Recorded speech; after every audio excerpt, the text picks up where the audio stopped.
Something I find really interesting in music is how symmetry and asymmetry play into what kind of sounds we tend to find beautiful or dissonant.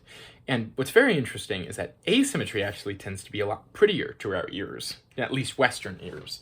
So if you take the octave and you split it into two exact equal parts, you get a tritone, which is a pretty dissonant sound. But if you divide it unevenly into two uneven parts, you could get a perfect fifth, which is a very different sound.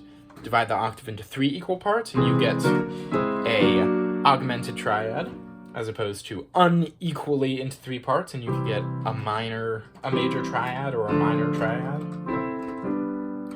Divided into four equal parts, you get a diminished seventh. Uneven parts, you could get a dominant seventh or a minor seventh. If you divide it into five unequal parts, asymmetric, we get our old friend the pentatonic scale, or we could divide it into six symmetrical parts and get the whole tone scale, so on and so forth. It's very interesting, though, that asymmetry is what we tend to find more beautiful, and it has a lot to do with the fact that Western music is built around the idea of one tone being more important than any other.